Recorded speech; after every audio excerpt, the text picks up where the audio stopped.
Okay. Hi, you guys can sit down. It's such power to be at the Ziegfeld. My name is Lynn Hirschberg. My day.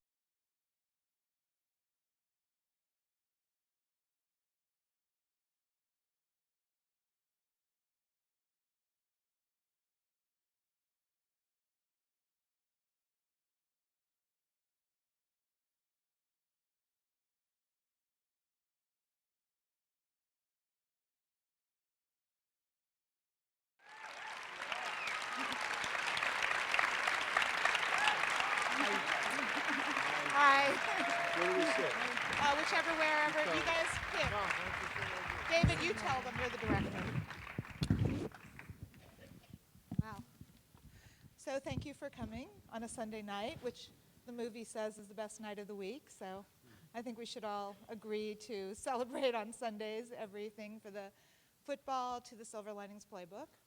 So David, when you first read the book, did you immediately think, I want to make this a movie, or did you have a lot of trepidation about adapting it? What was your process? Well, first, thank everybody for coming out to the Ziegfeld. This means a lot to us, so thank you for coming out. This has been 5 years in the making. It was 5 years ago that Sidney Pollack gave me the book, and I immediately took an interest because I'd been looking for a story that could make my son feel part of the world. My son has faced many of these struggles himself, and I know many families that have through my son, many families at his school. And so it was something that I got to work on for 5 years and to keep working on. And then these wonderful people emerged to make it be what it was meant to be. You know, that's what it was. And how did it come to you, Mr. De Niro? David, we've known each other a few years. I think we met and we sort of circling to do something, and then I had seen the Fighter, and we started talking more about stuff. And that was terrific, great, wonderful movie. And then this came along, and he gave it to me. So, and I read the book too. The book was different. My character was different, and David was going to do a rewrite, which he did, and changed it to what it is. How was he different in the book? Well, as far as my character goes, he was much more. There were different colors. I always say I likened it like they pulled him inside out. He was more like withdrawn and more like kind of just an angry guy going to his room a lot. But it was funny at the same time, but a little more muted. And David sort of flushed it out. I think that's the best way to say it. Are you yourself a football fan, or did you have to learn many, many things about the Philadelphia Eagles? Yeah, I learned that they're pretty fanatical in general, it seems. I'm not into football, though. Not at all? No. Well, you were very convincing.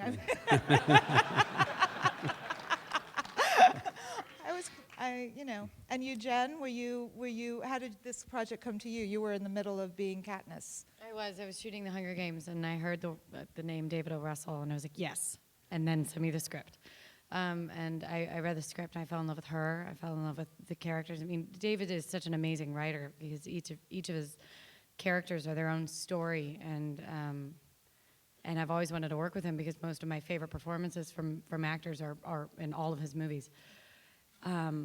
And then I auditioned. And you love I Heart Huckabee. Yeah, I Heart Huckabees, I think, is my favorite. I feel like you made that for me. You did, didn't you?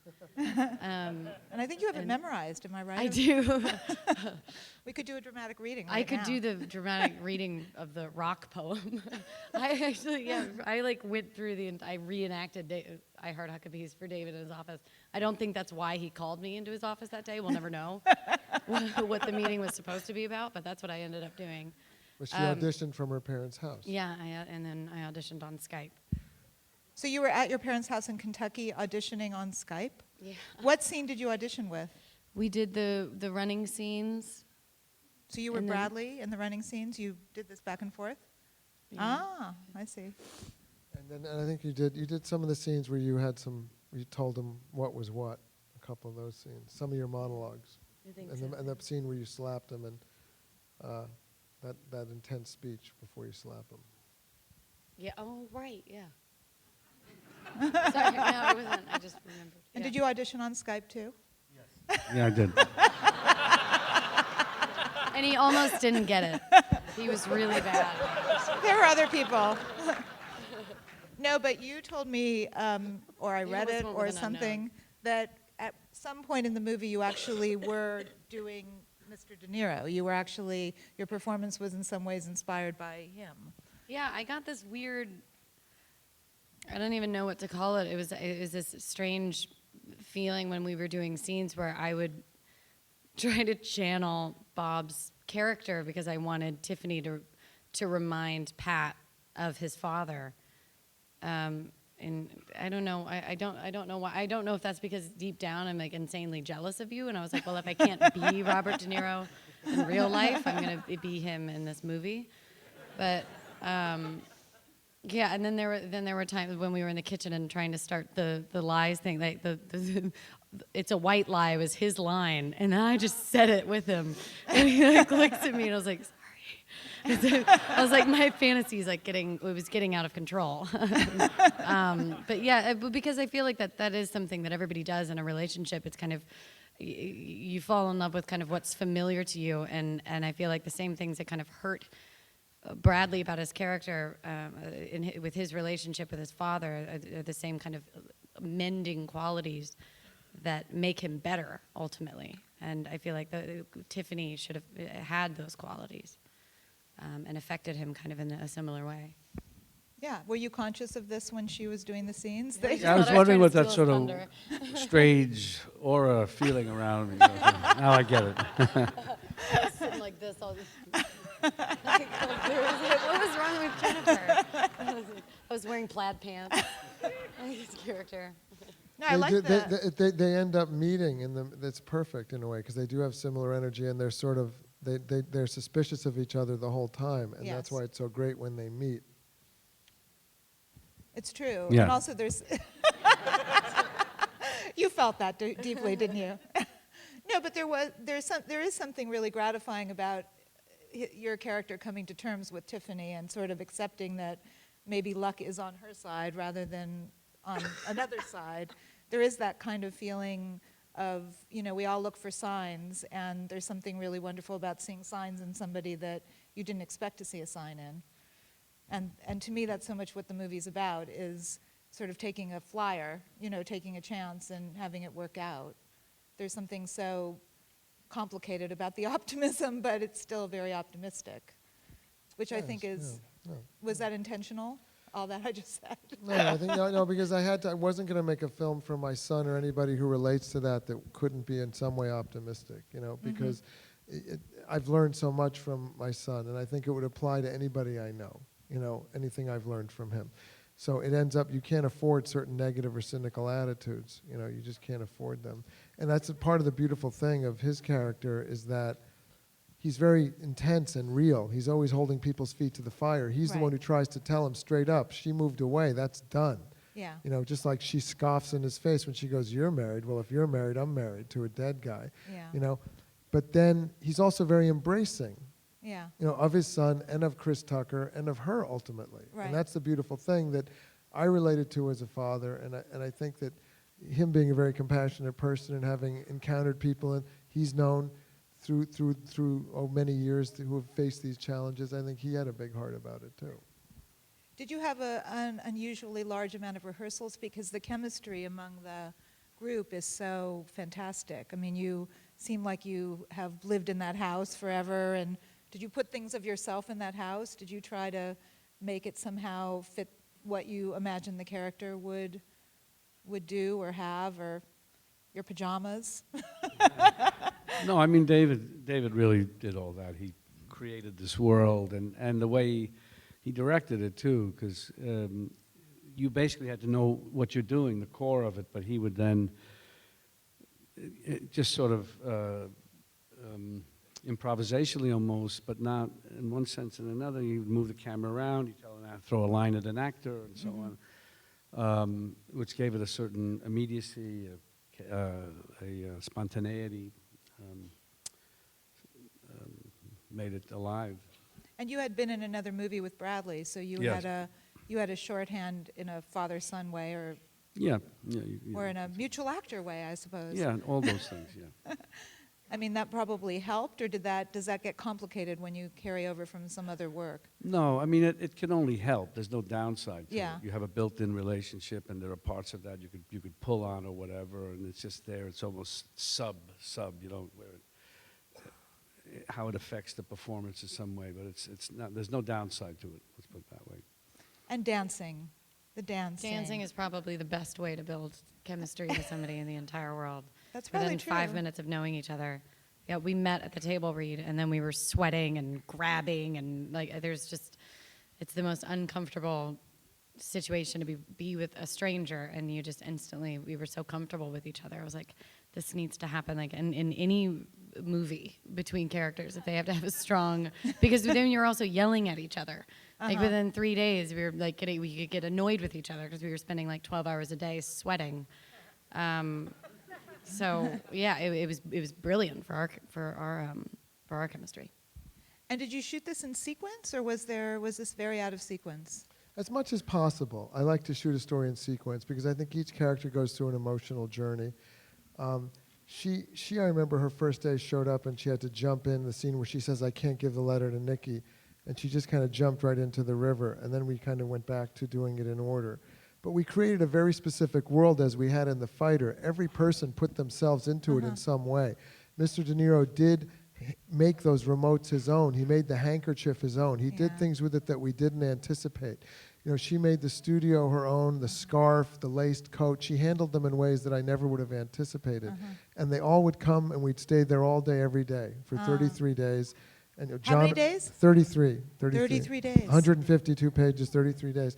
And we had John Ortiz, Julia Stiles, who looks like her sister, Shea Wiggum, Chris Tucker, you know, everybody, Jacki Weaver. That's why I was so pleased that everyone was nominated, because they feel that it's their hearts that made this world come to life in a very, very special way that means a great deal to me.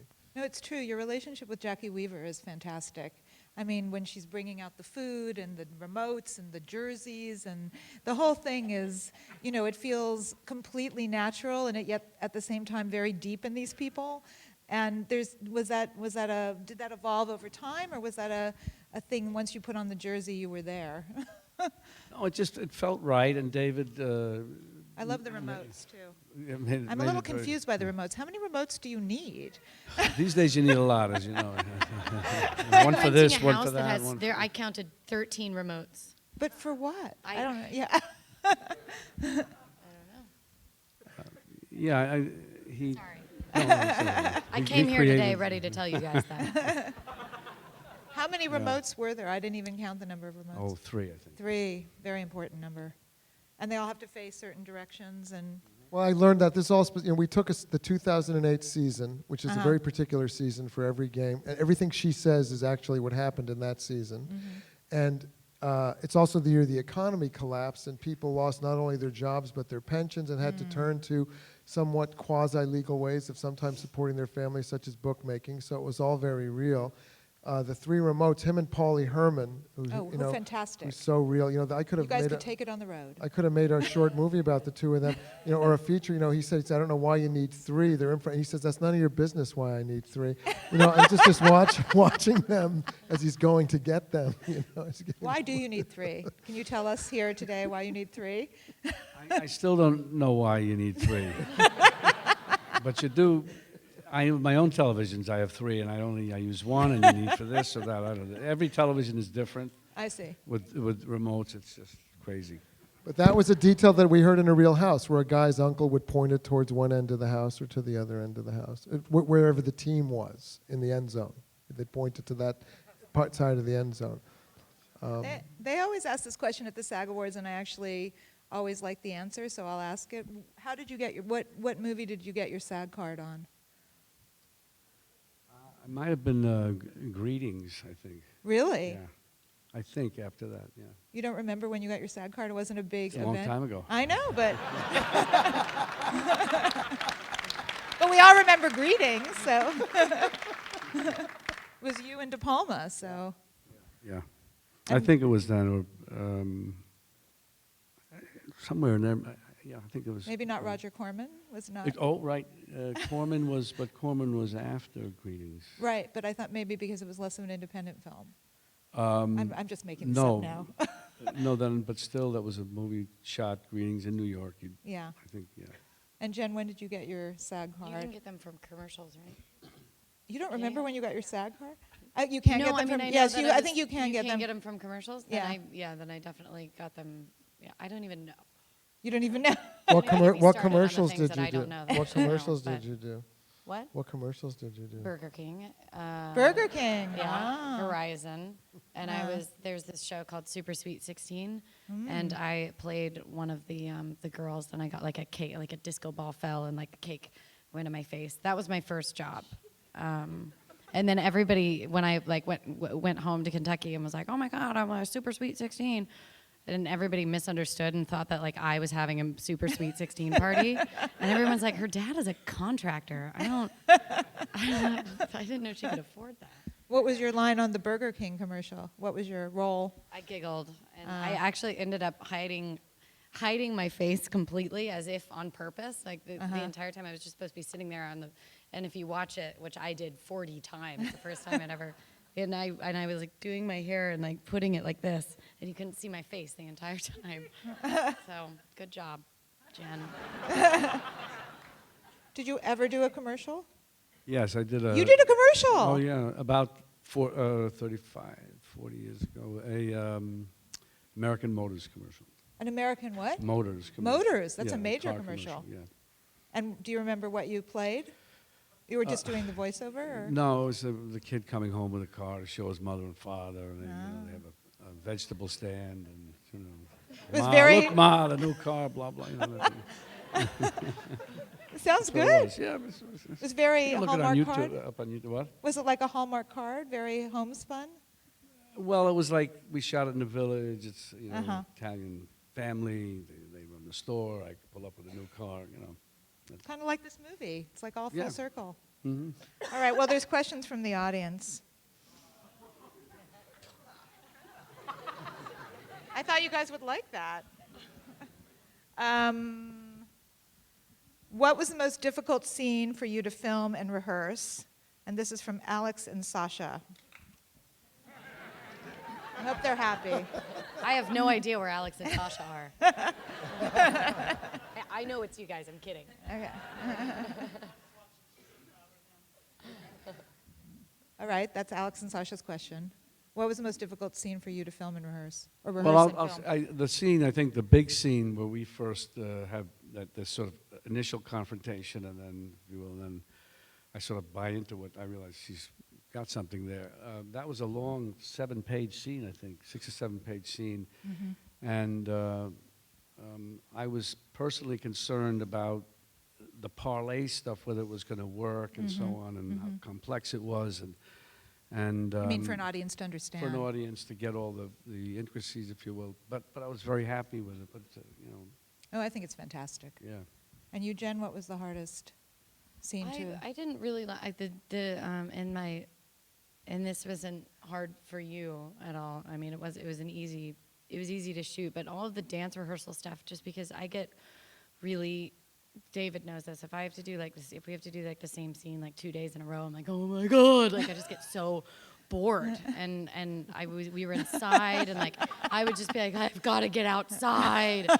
Because like at least if you're in a house, like we always had like Italian food cooking in the kitchen that always like felt like home, and like you could like walk outside. Like there's something about being in studio. Like even when I like would watch the movie, I'd be like about the dance studio, because I hate being inside, and there was like no windows, and so just for my attention span and just for me personally, I think the dance studio was my least favorite place to be in the entire world, and we had to go there day after day, and I was just like, dance studio. So probably that. And then I had to brag about it in a scene, like walk up and be like, the floors are mahogany, and I was like, I hate this place, I hate these floors, I hate these walls.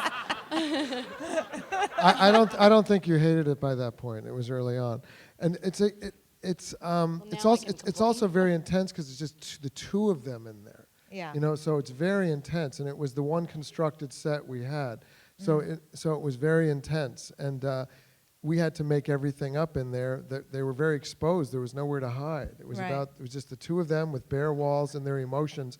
And there's a lot of beautiful films this year. I really feel very humbled to be considered among any of them. And they're all very different, though. And I think what our film really is we were about capturing very specific human emotions and personalities and a world. And that was the privilege of working with these people, you know. Yeah, And so that's what I would agree. happened in that. And I also think that you managed to do something kind of extraordinary, which is it's a different kind of romantic comedy / drama. I mean, there's nothing typical about it. It doesn't feel like the father-son stuff is typical. It doesn't feel like the romance is typical. Nothing feels calculated. I mean, it's all kind of real and yet totally odd at the same time, which is very true to life, because life is odd and true at the same time.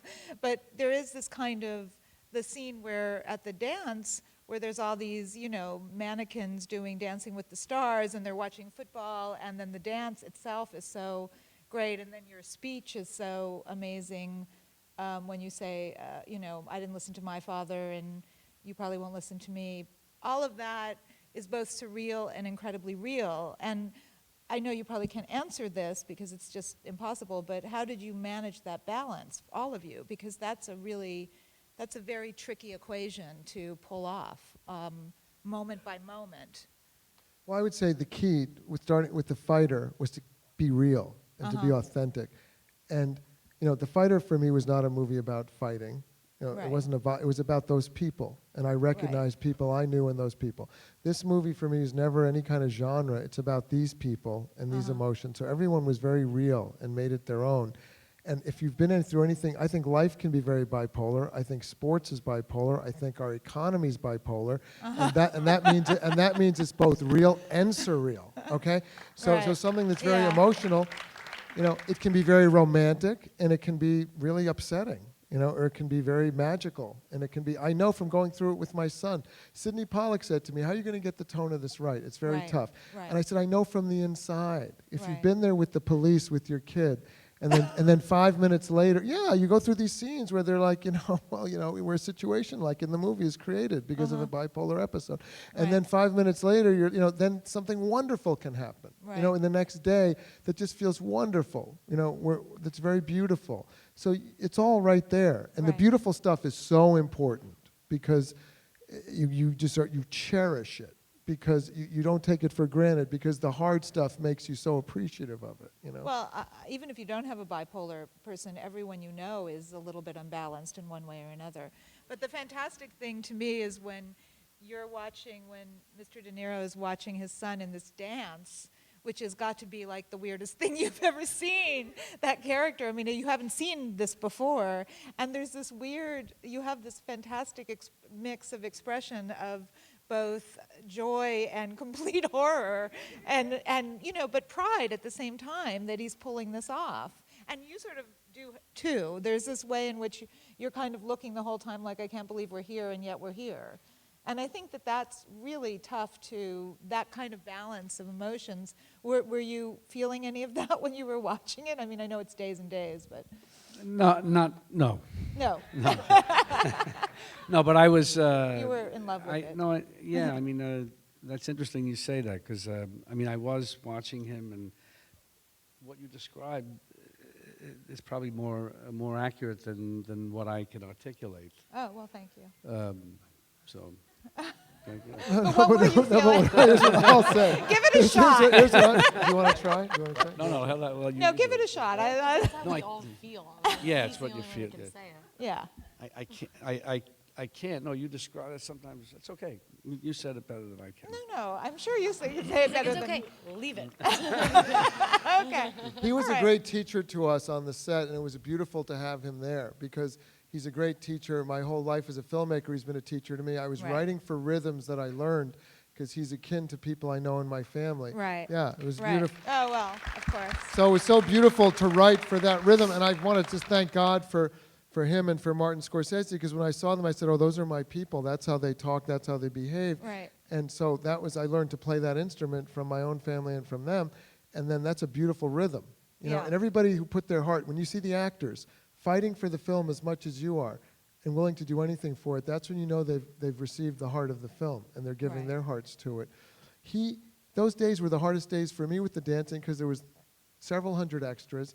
I was happy that those equestrian creatures, the real dancers, were there. You know, we all showed up. We were all a little bit like, wow. Because we didn't see them till we got to that location. We're like, you know, they look like aliens. You know, they're just so amazing. The way we're like, well, this will be no problem. Our people will not look like professionals compared to these people.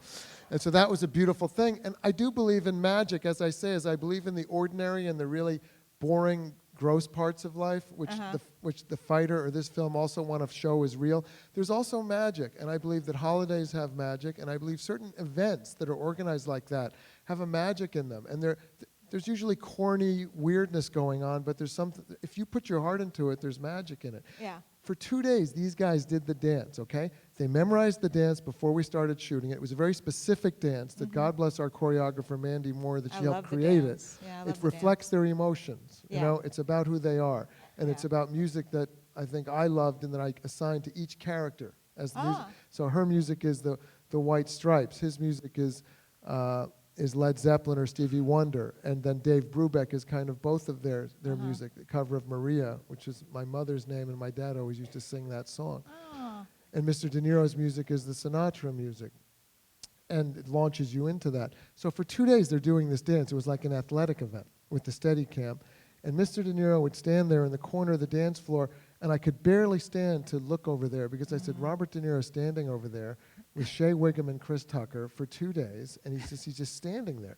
And those guys told me that every day, and this is how he was a teacher to us, about being present, just being present and being real and being emotional and coming from your heart, and that nothing's too small, and it makes everything big.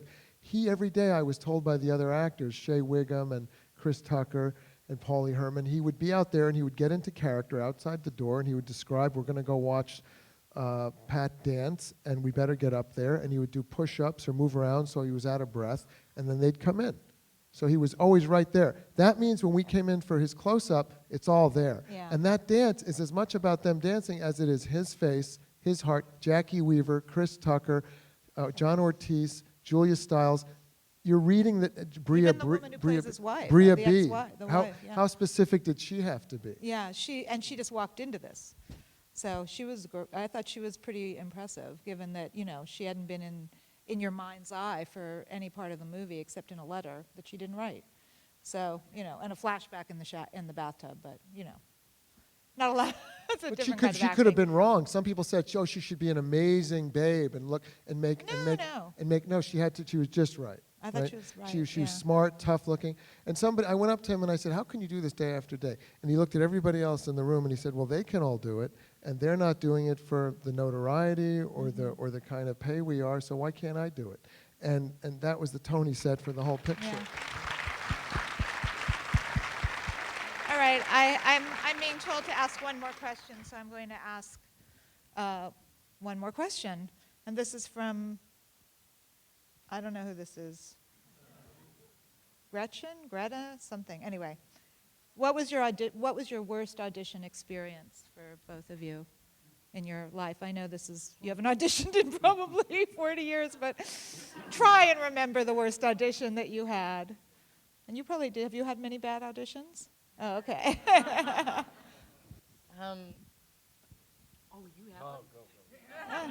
No, you go first. You go first. That's true. Yeah. No, No. I don't. You go first. Well, I've had long, repeated auditions, which I always was fine about, like 7 times for. Really? I auditioned 7 times for Bang the Drum Slowly. But you got it. But I got it. Yeah. Yeah. So I auditioned. Did you do different for- things each time you went in, or just different scenes? No, I auditioned for the one part, and then they went to the other part. Oh, so you were not originally Originally, for- they were sort of deciding one, and then, as I remember, and remember once auditioning for a play, countless auditions that I got myself crazy at trying to do everything, come in looking different, the character this way, that way. At the end of the day, they just hired somebody else who really was more Oh. bankable for this thing. But it was okay. I mean, it was a good experience. It was good to try as many Yeah. different things as you possibly could. Well, just you to come go in with through that. to go Hats through- and mustaches and stuff. Not quite that far, but almost, yeah. Really? Mm. What was the name of the play? I don't want to say it. Oh, God forbid. It was only, what, 40 years ago? A long time ago, yeah. It still haunts you, doesn't it? No, it never haunted me. I'm I just, teasing. it was interesting. All right, Jen. I have so many because I was just 14 and was like, I'm going to be an actor. And I had no idea how to act and was so, like, bad because I just didn't know what to do. I never went to, like, lessons, not even lessons to, like, learn how to audition, which is something that you should do. It's like a skill that you have to learn to do. So I was like, I'm not taking lessons. I'm not going to classes, mostly because I couldn't afford them. And my parents refused to pay for them. They were like, if you want to be an actor, go do it. We're not going to pay for classes. So I had no idea what I was doing. And I went into this one audition when I was 14. And I, like, read the scene. And I was like, oh, well, I'm outside. All right, well. I just covered up my eyes to pretend to be blocking the imaginary sun. I was in the audition room, which is so stupid because you're just hiding your eyes from the camera, and you look like a psychopath because they're like, "What are you doing with your hand?" And so I just, like, put my hand, and then the person was supposed to be Russian, and I didn't look up any Russian. I was like, "I'll be fine," and I had a Southern accent at the time. And was like, hi, I'm Jen. This is gonna be great. You're gonna love me. And then, so I was made up my own Russian accent of what my idea of a Kentucky Russian accent was. And then there was supposed to be 3 scenes, and before we even finished the first one, the director, like, cut it, stopped the whole thing, and was just like, you know what, we're not doing any scenes today. And I just, like, I didn't know what else to say. I was just like, it was that bad, huh? And then he was like, you were fine. I was like, okay, thanks, and, like, left. And yeah, it was really. you were But how I was old? I was such a stubborn idiot at the time that I'm pretty sure I walked out of there like, nailed it. I know me, and I know that I walked out feeling great. Well, It wasn't until I got older that I learned that I was an idiot. You probably weren't an idiot. That's probably the best attitude to have. I mean, why not? You're gonna love me. Yeah, why not? I mean, if you don't have that attitude, probably in life you're going to be, not so happy. I don't have it anymore. Oh, well. All right, well, thank you so much for coming. Thank you, everybody. Thank you. Thank you, Lynn. You're welcome. That's great.